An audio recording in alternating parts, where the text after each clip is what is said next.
و اکنون ما توجه میکنیم به رقابت‌های دیگر.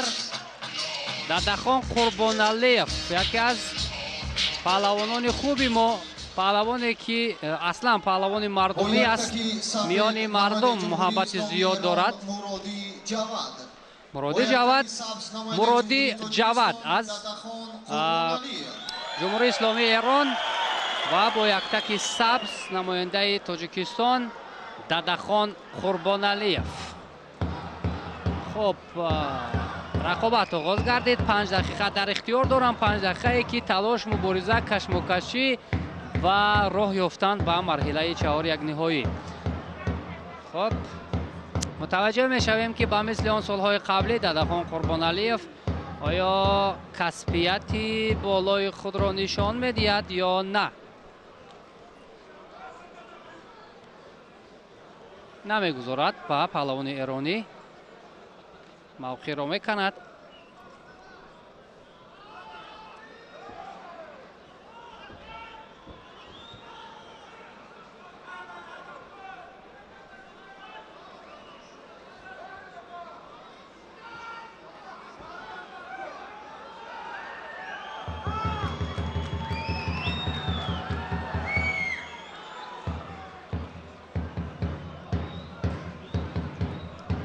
داداخان قربانعلیف در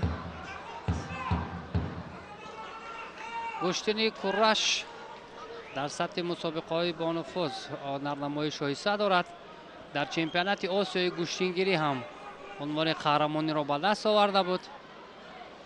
داداخان قربانعلیف پهلوان تاجیکستانی و در سالهای اول هنرنماییش در گشتن جودو هنرنمایی میکرد. سال 2014 در چمپیونات جهان هم شرکت کرده بود در گشتن جودو، اما نتیجه دار نیست. ولی بیشتر موفقیت هایش در گشتن های میدانی است. میان مردم محبوبیت خیلی زیاد دارد. اما هر دو هم یک زیل هنرنمایی میکنند.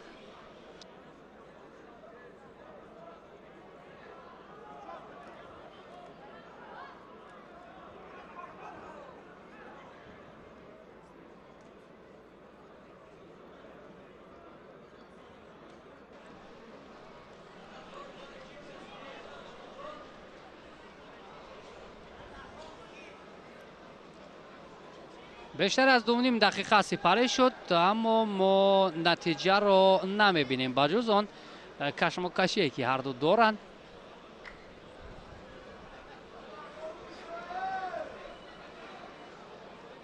در این رقابت با این شکلی که جریان دارد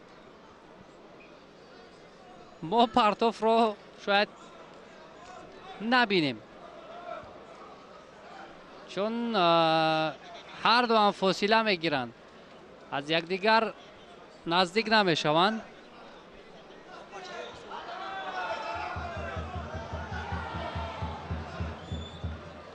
یک پایزنی هم داشت داداخان قربانعلیف، ولی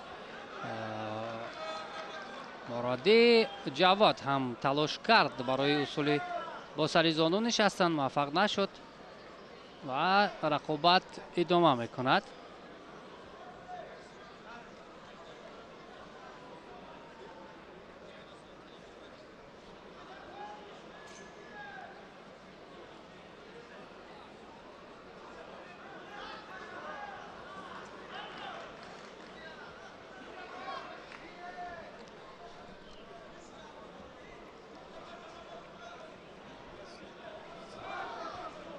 هرچند کم توجه هست، ولی امتیاز تا کنون به نظر نمی رسد. سرعت نیروسنجی خیلی پست است.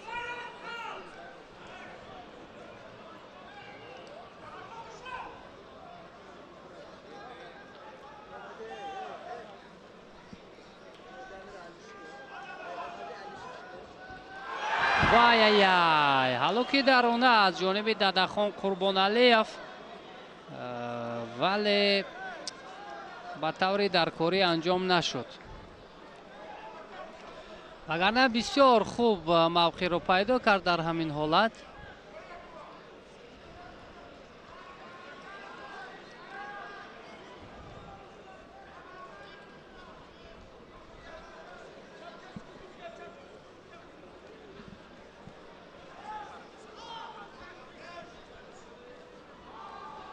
خب دادخان موقع را از بالا اشغال میکند.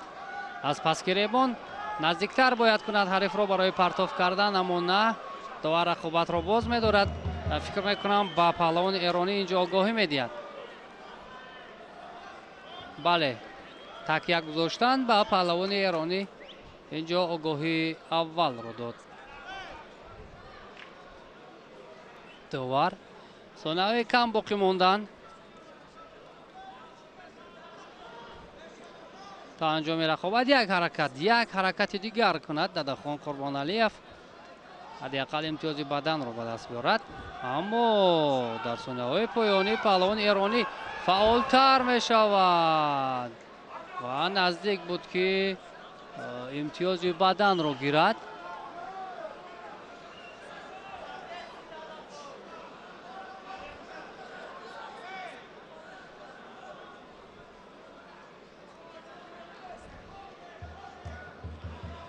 خب وقت اساسی هم انجام شد. اکنون باز 3 دقیقه دیگر برای معین کردن غالب.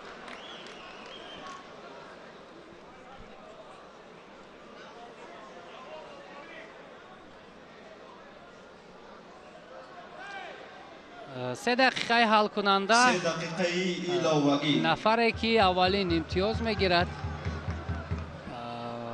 موفق می شود.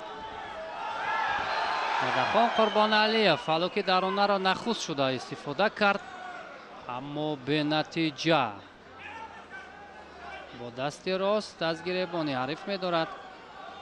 اما جواد مرادی هم چندان معلوم است که رقیب سهل و ساده برای دادخان قربانعلیев نیست،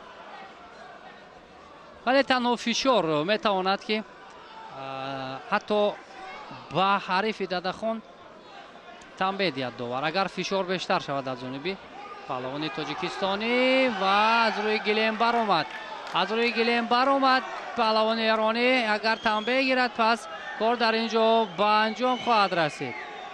بله، همین طور هم شد، تنبیه میگیرد و غالبیت و اما نه، داور اشاره میکند که از نوارهای تکراری باید استفاده کنیم. تنبیه بیکار میشود و داور به نوارهای تکراری توجه میکند. این فشاری که از جانب دادخان قربانعلیев بود، اما اینجا دادخان حریف رو از روی گلیم بیرون برآورد. رقابت باید ادامه کند.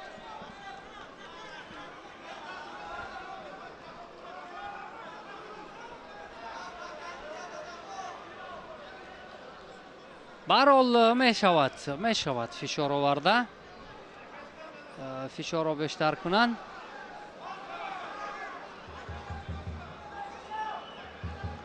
شاید یکی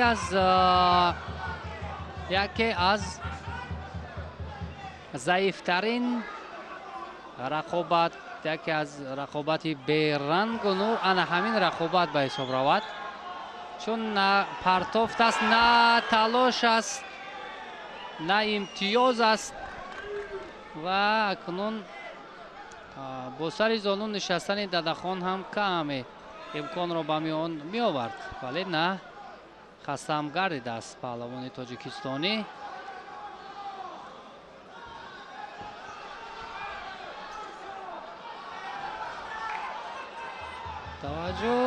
توجه، ولی متاسفانه اینجا امتیاز اول را در دقیقه های الهوگی از جواد مرادی از جمهوری اسلامی ایران و دست می‌آورد و دست بالا می‌گردد روی خود را و مرحله دیگر می‌برد. جواد مرادی به مرحله 4 یک نهایی روی خود را انبار می‌کند. دادخان باشد از اینجا به نصیب.